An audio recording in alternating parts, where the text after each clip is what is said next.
Hi, everyone, and welcome to our January podcast. My name is Carly Purcell. I am here with Ryan Sheffer. Derek Van Salkema. and we're happy to have you. Yeah, ready to rock Ready into to rock. 2026, huh? 2026, frigid 2026. Yeah, for us here in the Midwest, West Michigan especially, it has been brutal. It's been a brutal start to the year. My kids really didn't go to school much in January. It's not because we're bad parents.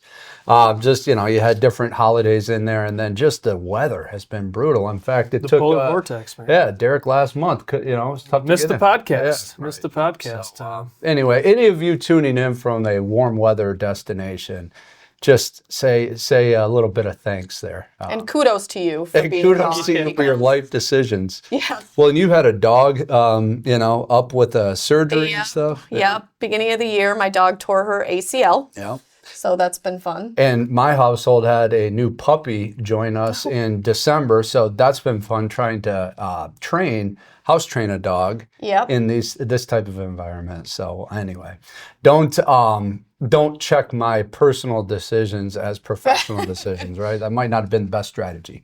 So anyway, but let's dive in. Yeah, of course. Yep. So let's start with the market. Market, you know what? The market started off, even with the frigid temperatures here in Michigan, the market started off on a warm note. The S&P 500, top 500 companies as weighted by market capitalization, so size.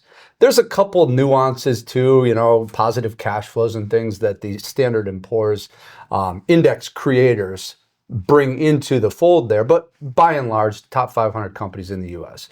up 1.45% for the month of January. Pretty darn good.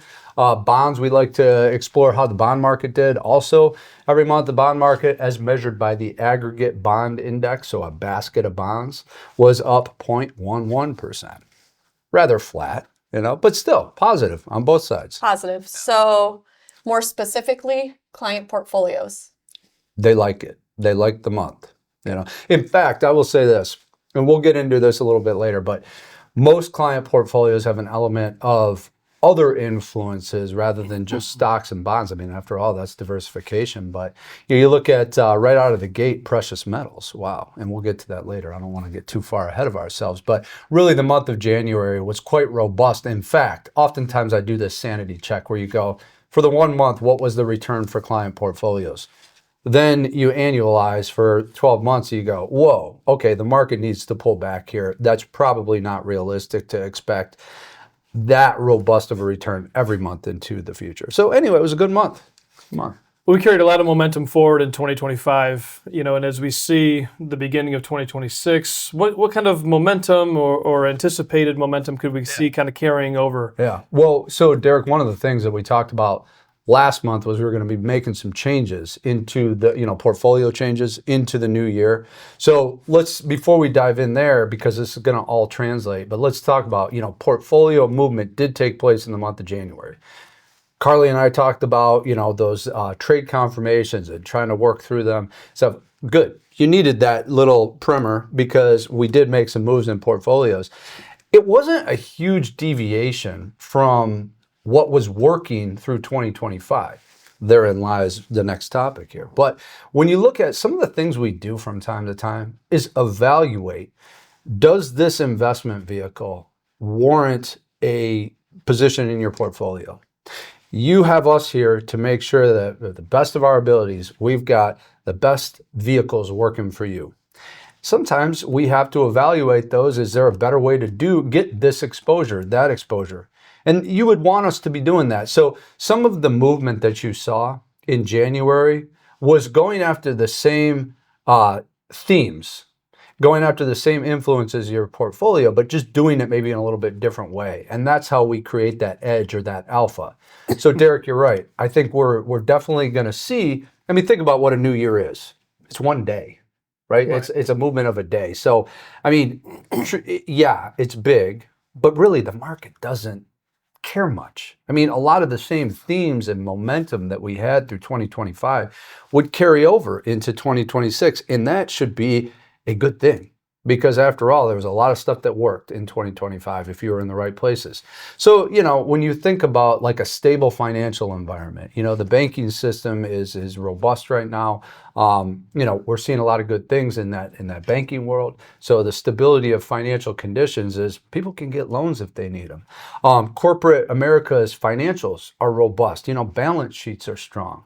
That's a wonderful thing that kind of that momentum is coming into the new year.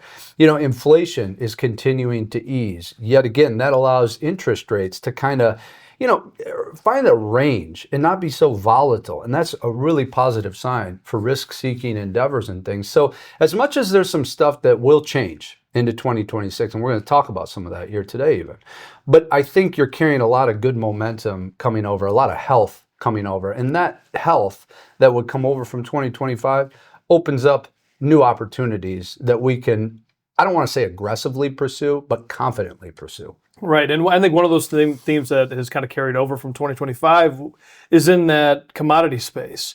I think in January we saw quite the gold and silver bonanza. Bonanza, I like the word. I like the choice. You want to kind of walk us through kind of the month of January and what happened in that space? Yeah. Can we get a definition of bonanza? But I get it. That's great. Gold How about the roller coaster ride? Yeah. I mean, it was a wild move to the upside. And guess what? We didn't have to chase that one. You were there. By and large, and most part, aside from maybe a few of you, like we had the exposure working. And why would you have precious metals in your portfolio? And there's a difference between what we'll call base materials and base metals and then precious metals. And the commodities complex really did have a nice, robust move higher. But let's just unpack what was in the headlines, gold and silver. Okay, so what happened there? The prices went crazy to the upside. I would say that some of that, though, is a catch-up trade. And I've been doing this a long time, 20 years with Advanced Capital, let's say. And one of the things that is interesting, but I see it play out time and time again, the precious metal investor has periods of just going, darn, am I doing the right thing? And then, oh yeah, I'm doing the right thing. And then, darn, am I doing the right thing? So there are these moments in time where the ferocity of the move in precious metals, it'll grab the headlines, no doubt about it. But I think there was kind of a catch-up trade here, right? So if you look at some of the other things that you could have been doing with your money for, say, the last 3 years, gold and silver really weren't one of the best until recently. And so it's that hurry-up, catch-up to a degree. And what would have prompted that? Well, remember this.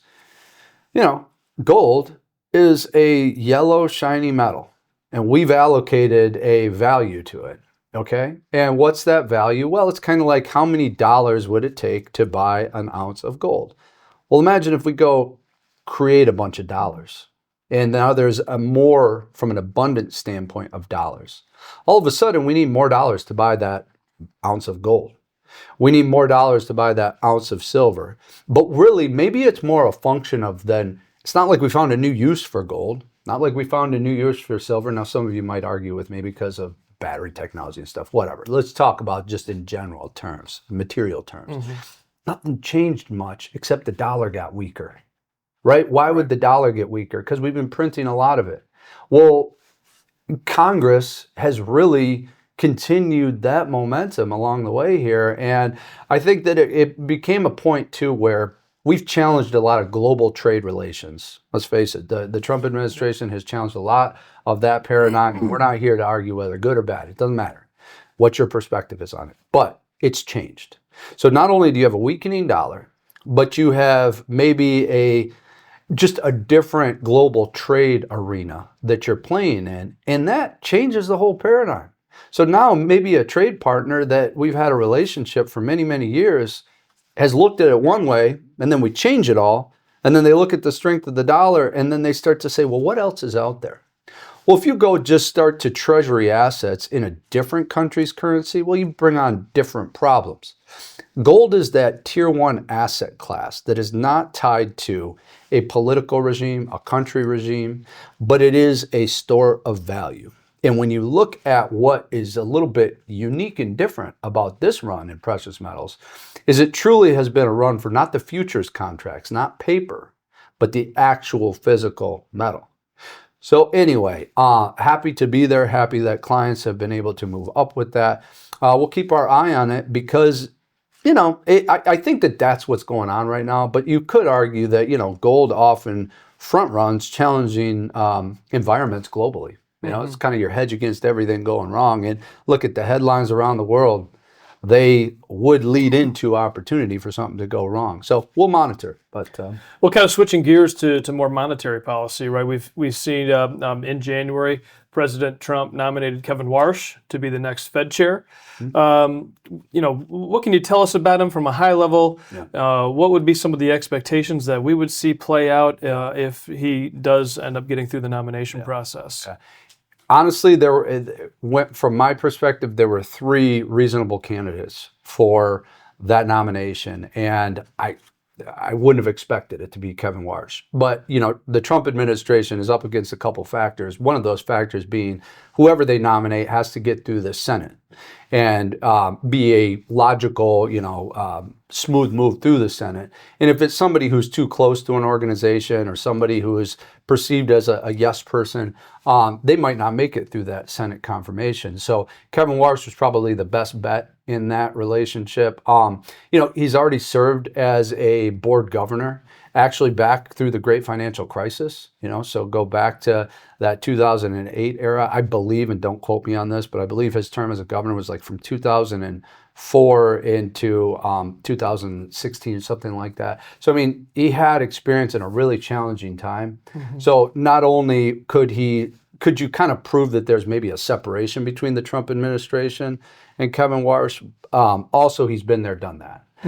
But historically speaking, he's been what's called a supply side economist. So what they're thinking about is smaller government kind of stimulating through acts of Congress, so deregulation, cutting taxes, things like that, and less Fed, I don't want to say interference, but less Fed injection involvement.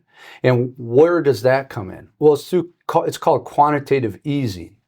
You might have seen this, heard about this over the years, but quantitative easing, or QE, is essentially this. General public, you have bonds out there. I'm the Federal Reserve. Give me your bond, and I'm going to give you cash. Now go do something with that cash. Oh, you have a bond too. Give me that bond. Here's cash. So it's increasing the Fed's balance sheet and injecting cash out into the economy, theoretically making economic movement easier, more effortless, and stimulative. But the issue is, it is a big government movement. It's Fed movement. The idea would be it really only hits the elite, those who are owning assets, owning stocks. And if you're tuning in today, you're probably part of that class. You benefit when the Fed just makes it easy. The problem is there's a lot of people without a portfolio who are struggling with high rent, high food, affordability that just doesn't work. And so that QE only exacerbates that problem in theory.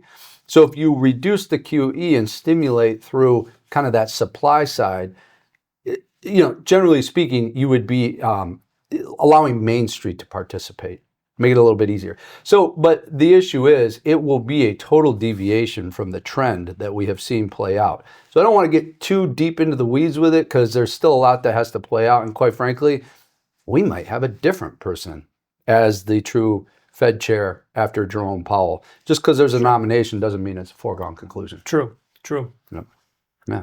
So. Okay, well, just to also touch on potentially, I don't want to say a housekeeping, but just a friendly reminder, now that tax season is coming upon us, we have had quite an uptick in phone calls regarding phishing emails, or what we're assuming are phishing emails, meaning predatory emails, fraudulent.